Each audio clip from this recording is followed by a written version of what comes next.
Hello and welcome to ज़रा हट के। मुबशर ज़ैदी और वसतुल्लाह खान का सलाम कबूल कीजिए। आज जुमा है, आपकी कॉल्स दी जाती हैं। नंबर्स बता देता हूँ, 0213233092728 और 30। 3 लाइनें हैं।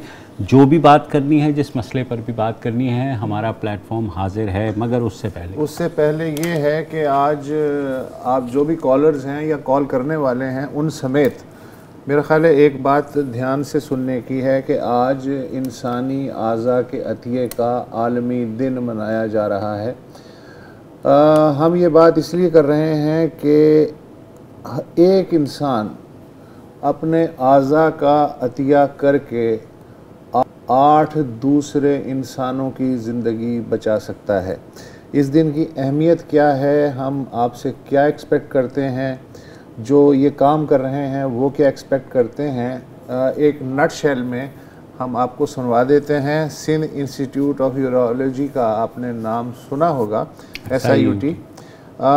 डॉक्टर मुरली लाल वहाँ से मौजूद हैं। डॉक्टर साहब, माइक्रोफोन आपके हवाले। जी जनाब, ये आपने सही कहा कि एक आदमी 8 लोगों की ज़िंदगी बचा सकता है। और इस दिन की मनाने की अहमियत भी यही है कि लोगों को ये बताया जाए कि मरीज़ों की तादाद ज़्यादा है और ऐज़ा की तादाद कम है। इसीलिए ये पूरी दुनिया में महसूस किया गया कि इस दिन को मनाया जाए और लोगों को अवेयर किया जाए, बताया जाए कि जो ज़रूरतमंद हैं, ऐज़ा के ज़रूरतमंद हैं, उनको ऐज़ा मिल जाएँ तो वो नई ज़िंदगी पा सकते हैं। पाकिस्तान में तकरीबन 2 लाख लोग ऐसे हैं जो ऐज़ा न मिलने की वजह से अपनी जानों से हाथ धो बैठते हैं। और ऐसे ही 2 लाख दूसरे हैं जो आँखों की बिनाई ज़ाया होने की वजह से रोशनाई को नहीं देख पाते। अगर उनको आँखों के पर्दे मिल जाएं तो वो दोबारा ज़िंदगी उनकी वापस आ जाए और वो दुनिया को देख सकें। तो ये इस दिन का पैगाम है।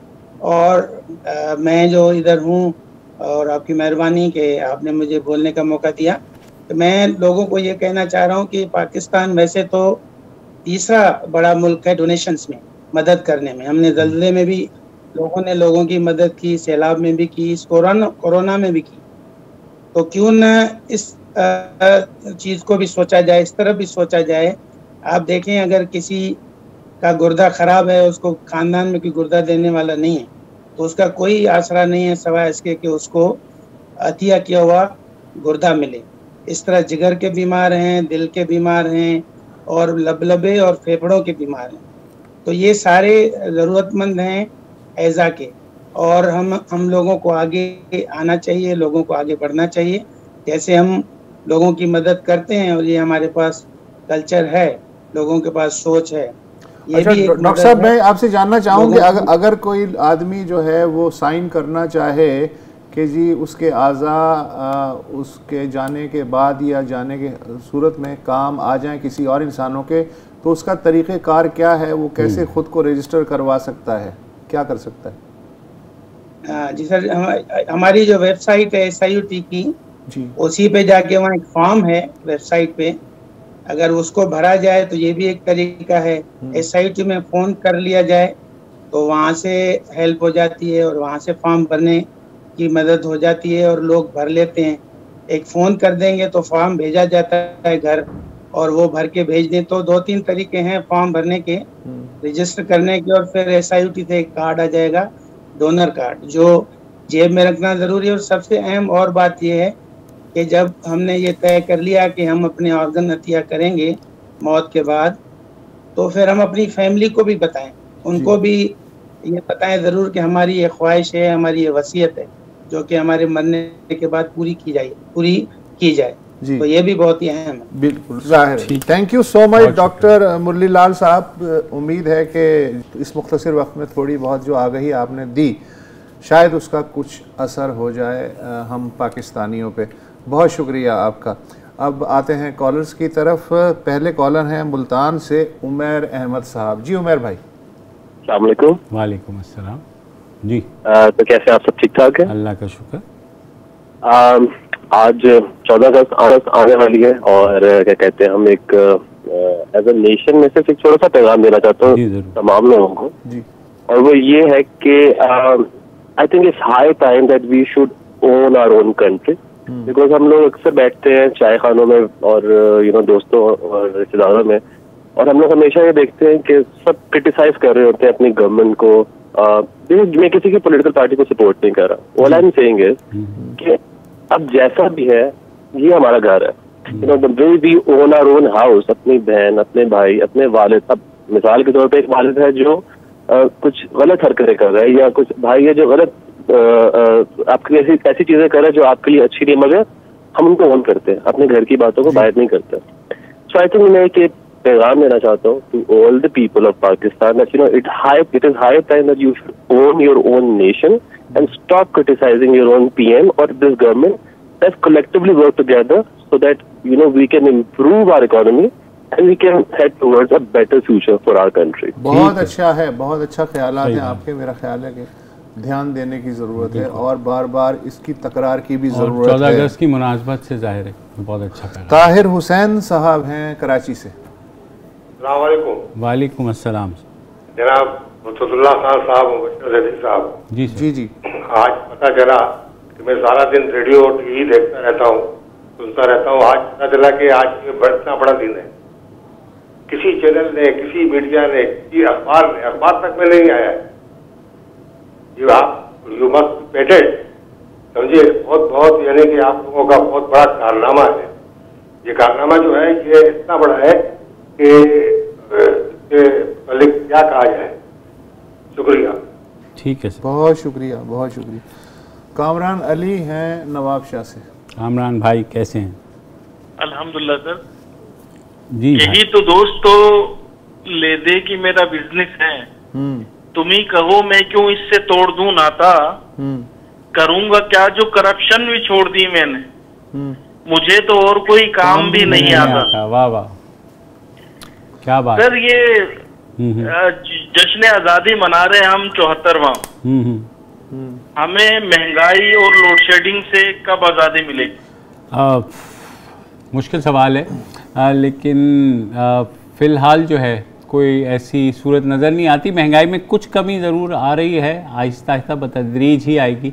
हर हुकूमत में यही होता है, पहले 3 साल बढ़ती है, फिर चौथे साल कम होनी शुरू होती है और 5वां इलेक्शन का साल होता है। और कामरान भाई ये बात आप मत भूलिएगा कि 14 अगस्त 1947 को इस खित्ते की आबादी थी 3.5 करोड़, आज माशाल्लाह 22 करोड़ हैं।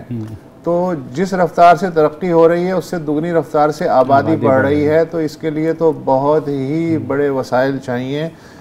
अगर सहूलतें मांग रहे हैं तो कुछ जानेमन इधर भी तवज्जो कीजिए, तो शायद कुछ बेहतरी की सूरत निकल आए बुनियादी सहूलतों के ताल्लुक से। इमरान सईद साहब हैं इस्लामाबाद से। जी इमरान जी, मुबशर ज़ादी साहब और रसूलुल्लाह खान साहब। जी सर। मैं नेशनल बैंक का रिटायर्ड पेंशनर हूँ, पहले भी 1-2 दफ़ा आपके जी बिल्कुल जी है। 2 छोटी सी बातें आज करनी है। एक तो छोटी सी पेंशन के रेफरेंस से कि आज एक केस के सिलसिले में जो के आगा साहब है सिंध हाई कोर्ट के, उन्होंने एक वकील की बड़ी सर्जिश की कि जी आप केस को डिले करते हैं। तो यही सर्जिश अगर खालिद अनवर साहब की भी कर दी जाए सुप्रीम कोर्ट में 4 साल से, तो बहुत बेहतर होगा।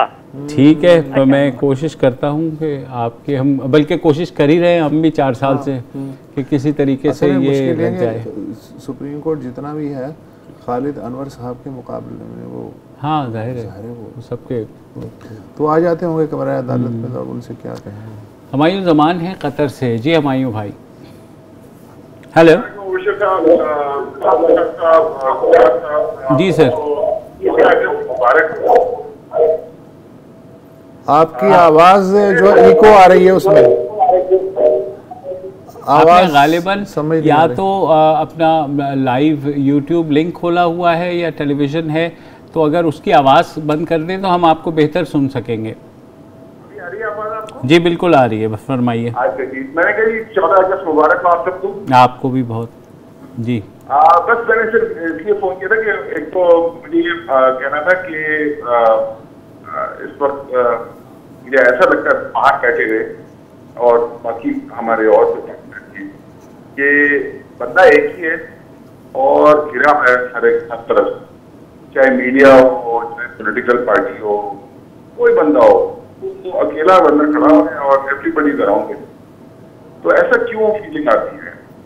और दूसरी बात ये है कि हमारे यहाँ बेशक मसले मसाइल बहुत हैं, बट अनफॉर्चुनेटली हम जिस तरह उसको प्रिंट करते हैं, बयान करते हैं, वो हमारे पड़ोसी उसमें अपने मसले मसाइल बयान हम यहाँ सब में हमने भी, बट अनफॉर्चुनेटली हम उसको इतना ग्लोरीफाई करके दिखाते हैं ना कि दूसरा आदमी कहता है कि इससे ज्यादा खराब चीज नहीं है। मैं सिर्फ रिक्वेस्ट ये करूँगा कि बिल्कुल आप बुराइयों की निशानदेही करें, मगर वो इस तरह से हो कि बस इससे बड़ी गुनहगार चीज कोई है नहीं। ठीक है, ठीक है। अगेन मुबारक, all the best driving. Thank you. Best to you as well. Nusrat Chughtai साहिबा है, साहब हैं कराची से। जी, कराची से। जी नुसरत साहब।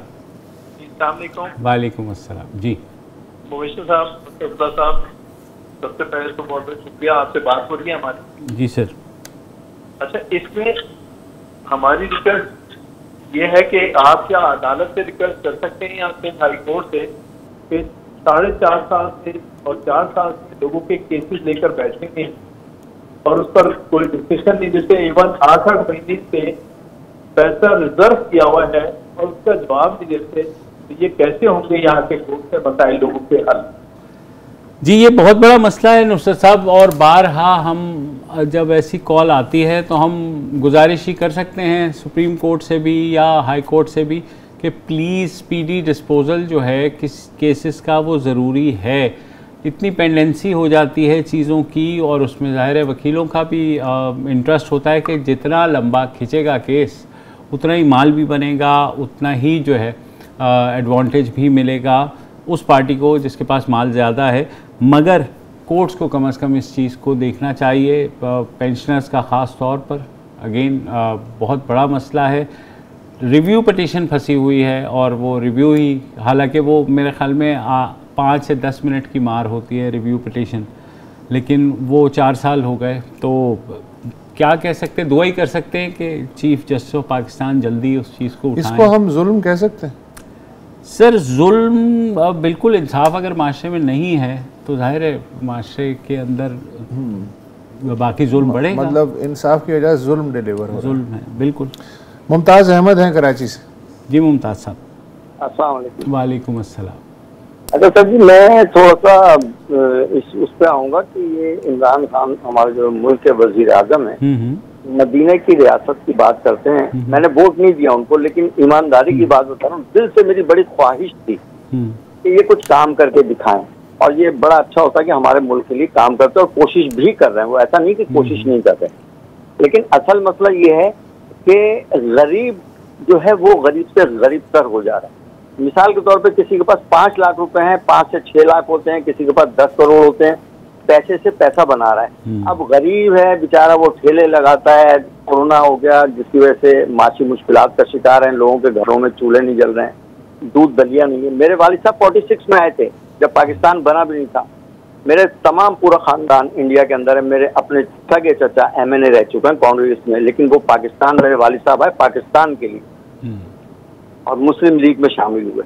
आज मैं, अल्लाह का शुक्र है, ऐसा नहीं है कि मैं खुशहाल नहीं, लेकिन ना मेरे वालिदैन ने करप्शन की है, ना वालिद ने की, ना मेरे किसी खानदान ने की। लेकिन असल मसला ये इस मुल्क का मसला है कि ये मुल्क है तो हम सब कुछ हैं। तो खुदारा ये मदीने की रियासत की जब बात करते हैं इमरान खान साहब, मैं उनके हिमायत में बात करता हूँ, उनके फेवर में बात करता हूँ, लेकिन मदीने की रियासत में आप ये बताएं, हजरत उमर फारूक रजी अल्लाह ताला अन्हु के दौर में क्या था? आप क्या पहनते थे? आज हमारे प्राइम मिनिस्टर क्या पहन रहे हैं? देखिए मुमताज़ भाई, सॉरी, मतलब मैं हमेशा, ठीक है, कहने की हद तक ये सियासी नारा तो हो सकता है, लेकिन उस दौर को इस दौर से आप कैसे मिला सकते हैं?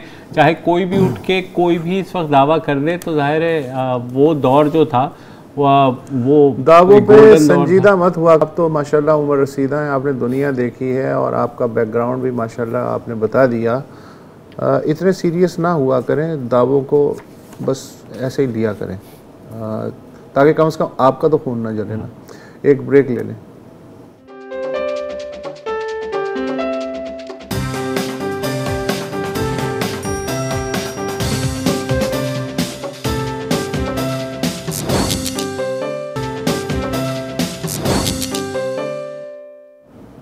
Welcome back. हमारे साथ मौजूद हैं मसूद आलम साहब कराची से। जी मसूद भाई। अस्सलाम वालेकुम जनाब। वालेकुम अस्सलाम। जी सर। आप तीनों का प्रोग्राम हमारे उस्ताद कहने पे हमारे बहुत सारे लोग, बहुत सारे दोस्त हैं ना, बाकायदगी से देखते हैं। नवाजिश। और बहुत इससे हम एक आध प्रोग्राम के अलावा ज़्यादातर प्रोग्राम जो हैं आपके जो मसाइल की बात हो रही होती है, प्रोफेशनल्स को बुलाते हैं, आप इंटरनेशनल अफेयर्स पे बुलाते हैं, बेहतरीन लोगों को बुलाते हैं और हम बड़े प्लीज होते हैं। Thank you. आज मैंने आपको किया, अगर आपकी इजाजत हो, कराची के अस्पतालों के हवाले से मैंने सर्वे किया है काफी तफसील के साथ, तो वो बात करनी थी कि कराची में महंगे तरीन होटल का कमरे का किराया 10,000, 15,000 और पैकेज में 10,000, ठीक है ना। और लियारी में अस्पताल का के कमरे का किराया 15,000, रेंट रोड लाइन में 15,000, 20,000, बेल्ट एरिया में 20,000, 25,000, 15,000, 20,000। जी भाई, यही मुझे आपसे पूछना था कि ये इनका कमरा तो 5,000 का होना चाहिए, इनके कमरे में तो कोई काम ही नहीं होता। बिल्कुल। तो ये आप जो है प्राइवेट हॉस्पिटल्स की बात कर रहे हैं? जाहिर है प्राइवेट होटल, प्राइवेट हॉस्पिटल। बिल्कुल जी बिल्कुल। तो बिल्कुल ऐसा है, रेगुलेशन नहीं है इस तरह की कि रेगुलेशंस हैं, लेकिन रेगुलेटरी अथॉरिटी जो है उसने धनिया पिया हुआ है। और चूंकि ये खवास का मसला नहीं है, आम आदमी का मसला है, लिहाजा ये बिल्कुल ठीक कह रहे हैं कि किसी भी अच्छे 5 स्टार होटल के मुकाबले में किसी भी थकेल किस्म का जो हॉस्पिटल है अगर आपने कायम कर लिया है तो आपको फिर 5 स्टार होटल कायम करने की ज़रूरत नहीं है। और सिर्फ ये ऐसा नहीं है कि कमरे पे खाल खींची जाएगी, वहाँ जो पट्टी है, सिरिंज है, एक तो होते हैं ना काम के विजिट कि जी आपका जो कंसर्न डॉक्टर है वो सुबह शाम उसने विजिट कर लिया, वो तो बात समझ में आती है। वो जो नए लड़के हैं उन वो भी तजर्बों के तौर पे वो भी विजिट करते हैं, उन विजिट्स के भी पैसे जो हैं वो चार्ज होते हैं। कई लोग सिर्फ ऐसे चक्कर है और भाई सेट है, ये है, वो है, वो भी विजिट में आ जाता है। तो मेरा ख्याल है हम में से हर आदमी भुगतता है ये बात। और ये लियारी और रंछोड़ लाइन की बात हो रही है, अभी डिफेंस या और गुलशन की बात। तो आप गौर करें कि ये क्या हम लोग यहाँ बैठे हुए कर रहे हैं, हॉस्पिटल खोल लेते हैं। सही बात, ज़्यादा बेहतर। बहुत शुक्रिया मसूद साहब तवज्जो दिलाने का। हमारे साथ अगले कॉलर है मोहम्मद ज़फ़र पोपल जई साहब पेशावर से। जी ज़फ़र। जी सर। हेलो। हेलो जी। आपने टीवी भी खोला हुआ गालिबन? अगर टीवी की आवाज़ आप म्यूट कर दें या बंद कर दें तो फिर आप से जा रही है। सॉरी, आपकी आवाज़ जो है वो ऐसा लग रहा है कि गूंज रही है। सबसे पहले तो सर आप दोनों साहबान को मेरी तरफ बहुत पहले तो आप अपना टीवी का वॉल्यूम बंद करें प्लीज। जश्न आज़ादी मुबारक आपको भी sir. Thank you sir. Thank you sir. मेरा सवाल ये है कि मुझसे पहले मैं नेशनल बैंक का पेंशनर हूँ रिटायर्ड, जी। और अभी तो मेरे भाई ने बात कर ली है, जहाँ तक रिव्यू की बात है जी वो तो हो गई है। मैं आपसे ये गुजारिश कर रहा हूँ कि PM इमरान खान साहब से हमारी बड़ी उम्मीदें थी और उनको हमें ये था कि वो हमारी तनख्वाह या पेंशन बढ़ाएंगे। महंगाई इतनी हो गई है कि 40 साल सर्विस मेरी करने के बावजूद मुझे 15,000 रुपये बैंक दे रहा है पेंशन। सही बात है। आप बताएं कि 3 साल में महंगाई कहाँ हो गई है। 6 साल में रिटायर हुआ हूँ। तमाम डिपार्टमेंट्स में गवर्नमेंट की सूबाई और मरकजी सतह पर 10%, 15% सैलरी बढ़ती है, हमारी पेंशन अभी तक नहीं बढ़ी। ये आप तो काफी समझदार लोग हैं। गुज़िश्ता बरस बढ़ी थी, अब वो 15,000 जो है वो मैं इसमें बिल पूरा करूँ, मैं उसमें मेडिसिन पूरी करूँ, नहीं हो सकता। अच्छा, नंबर 2 ये है जी कि हमें मेडिसिन जो बैंक दे रहा है प्रोलॉन्ग इलनेस की, हार्ट की दवाइयाँ जी फरमाइए। हार्ट की, मैं अब शुगर का पेशेंट हूँ, हार्ट का पेशेंट हूँ, स्वेयर किस्म का प्रोस्टेट का पेशेंट हूँ। आप देखें जी प्रोस्टेट की मेडिसिन नहीं देते। मुझे डॉक्टर ने 2 इंसुलिन लिखी हुई है, 2 किस्म की, 3 टाइम के लिए। ठीक है। वो कहते हैं जी ये 1 इंसुलिन देंगे, 2 नहीं देंगे। मैंने कहा आप चैलेंज कर दें डॉक्टर को। तो जफर भाई आपके पास वो इंसाफ कार्ड नहीं है, सेहत कार्ड? सेहत कार्ड तो हम इसमें नहीं आते ना जी। क्यों? आप शहरी हैं अगर खैबर पख्तूनख्वा के 7 लाख रुपए का है ना सेहत कार्ड, तो हाँ 7 लाख रुपए का इलाज उसमें शामिल है सर। उसमें मुख्तलिफ डिसीज, उसमें ये चीज, जी जी, उसमें ये हमारी डिसीज शामिल नहीं है जो मैं आपको, हमें बैंक देता है, हमें बैंक एक्सेस ऑफ सीलिंग, जी एक्सेस ऑफ सीलिंग हमें पैसे देता है, पेमेंट करता है मेडिसिन की। लेकिन कुछ मेडिसिन ऐसी हैं जो जरूरी हैं। अब प्रोस्टेट का इस उम्र में, मेरी 67 ईयर एज है, तो इस उम्र में प्रोस्टेट का मर्ज हर दूसरे बंदे को है। अब वो प्रोस्टेट की कैंसर का खतरा है, वो मेडिसिन मुझे नहीं दे रहे। 4000 रुपए की ये डब्बी है, ये ड्योडार्ट, ये मैं ले रहा हूँ जी, 1 कैप्सूल रोज। सही कह रहे हैं। तो बोबल भाई साहब, आप वो सेहत कार्ड पे करवा लें जो बैंक नहीं दे रहा, बाकी बैंक से ले लें। सेहत कार्ड तो मेडिसिन तो नहीं देते, वो तो ऑपरेशन वगैरह होते हैं जी, और चीजें के हार्ट के ऑपरेशन, वो एडमिशन यहाँ पे तो कोई इतना वो नहीं है। ठीक है, और काइंडली आपसे रिक्वेस्ट है। जी जी ज़रूर, आप हमारे तवज्जो से पहुँच गई। बिल्कुल हुकूमत को इस तरफ तवज्जो देनी चाहिए। 1000 पेंशन तो कम से कम जो उजरत है उससे भी कम है। हाँ, कम से कम उजरत भी मेरा ख्याल है 25 हो गई है। 18 तो मिनिमम है ना, तो मेरे ख्याल में इस दफ़ा सिंध में 25 हो गई है और खैबर पख्तूनख्वा में 22 हो गई है। बहरहाल एक वक्फा लेते हैं जी, वक्फे के बाद वापस आते हैं।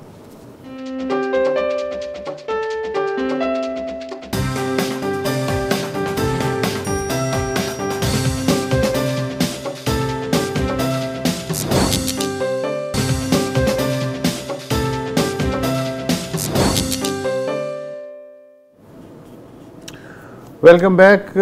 सरगोदा से हैं जैगम वकार साहब।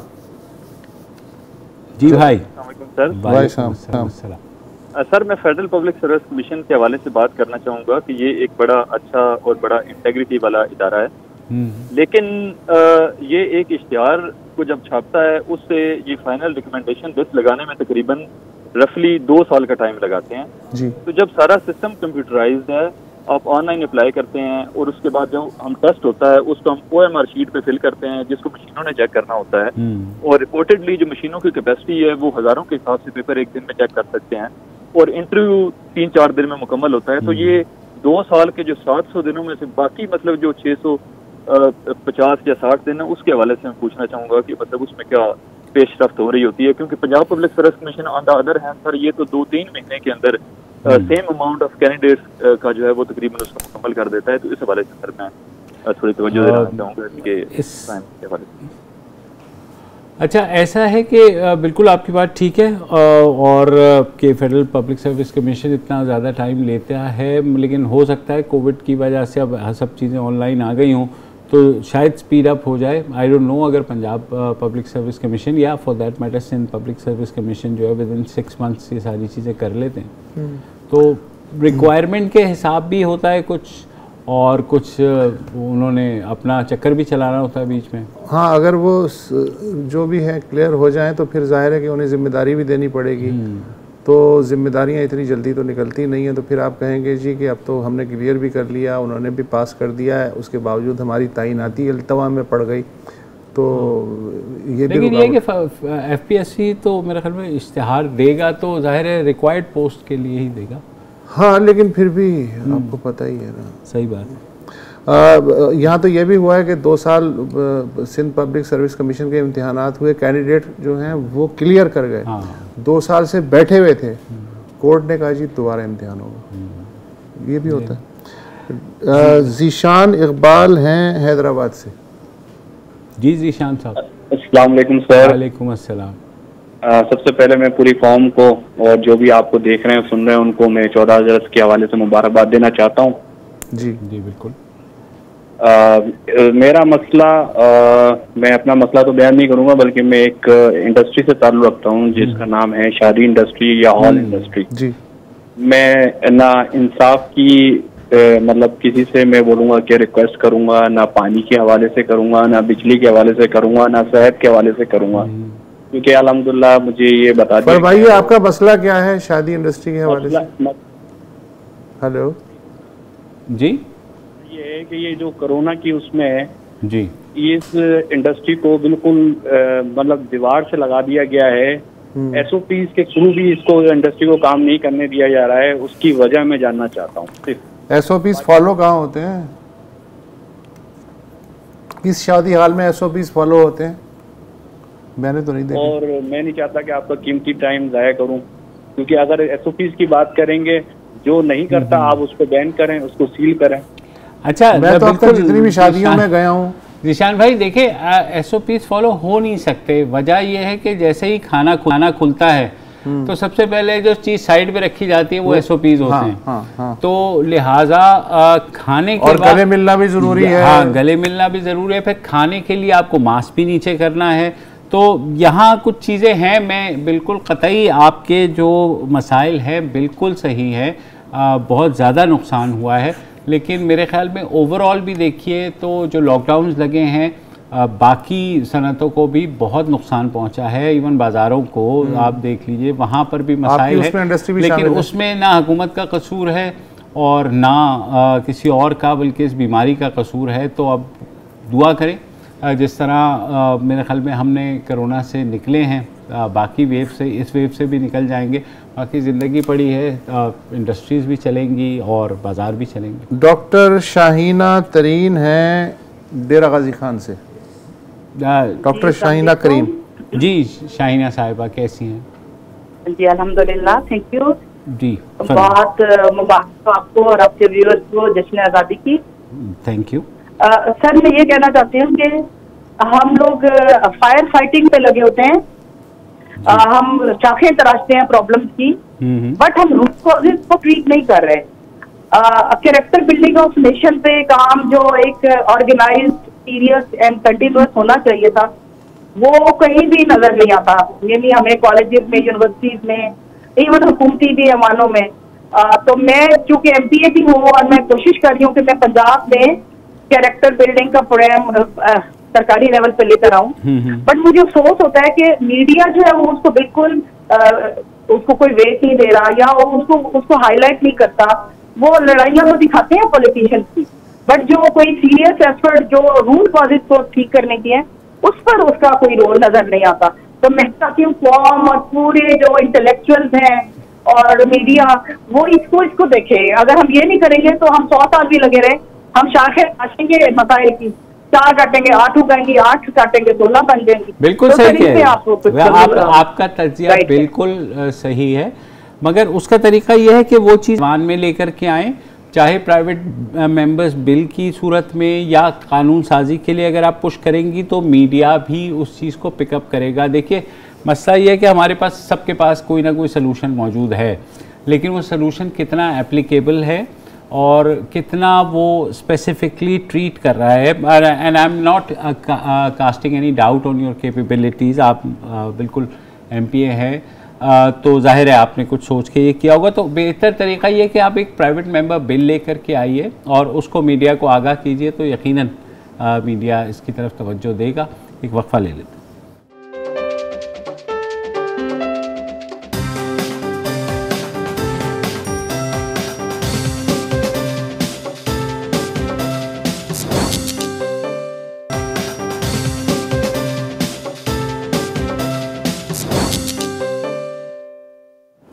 Welcome back. रमज़ान समीजो साहब हैं हमारे साथ छाछरो थरपारकर से। जी रमज़ान भाई। वालेकुम, क्या हाल है? सब खैरियत है? अल्हम्दुलिल्लाह। अच्छा, सबसे पहले थरपारकर के लोगों की तरफ से आज़ादी मुबारक। आपको भी। ठीक है जी भाई। दूसरी बात यह है कि मैं कोई कहते हैं ना कि थरपारकर से सॉल्व करके रोने धोने के लिए नहीं करना है। मैं सिर्फ इतना बताना चाह रहा हूँ कि थरपारकर के लोग जो हैं बड़े खुददार हैं। जी जी। जिस तरह से ये NGO, जिस तरह से ये सियासतदान, जिनको मुंह भी नहीं धोना आता है, वो भी कहता है कि थरपारकर के हालात सही किए। थरपारकर के हालात पहले भी सही थे। जब 71 की वार हुई तो इन लोगों से पूछें कि जब ये वेकेट हुआ था थरपारकर, तो किसने हमें क्या नाम है पार लगाया था, हम किस तरह आए और किस तरह वापस गए। तो हमारी एक खुददारी है, अल्लाह रसूल के वास्ते इसको मजाक न बनाया जाए। हमें पानी भरना भी आता है, हमें पढ़ना भी आता है, हमें कमाना भी आता है, हमें खेती बाड़ी करना भी आता है, सब कुछ करना आता है। लेकिन इस दुनिया ने मजाक बनाया हमारी खुददारी पे, जो है ना किसी तरह का कोई नुकसान आया। आप लोग वादा करें कि आप इस पे डिस्कस करेंगे। थर में कोई ऐसी बात नहीं है। हर एक ऐसा खित्ता है जहाँ हर एक आदमी का अपना खेत है, अपना कुआं है, अपना घर है, वो खुददार लोग हैं। ठीक है, कोई जमींदारी सिस्टम नहीं है जी। किसी गवर्नमेंट ने नहीं सही होना है, लेकिन हमारी खुददारी पे मतलब आइंदा जो है आप लोग मेरे नुमाइंदे हैं। बिल्कुल ठीक है रमजान भाई, बहुत शुक्रिया आपने, सॉरी वक्त की थोड़ी किल्लत है लेकिन आपका पैगाम पहुंच गया और बहुत अच्छी बात की आपने। तो बहरहाल ये था आज की कचहरी कहना चाहिए, इसलिए कि आप लोगों से मुलाकात हो जाती है हर जुमे। तो मंडे तक इजाज़त दीजिए, खुदा हाफिज़।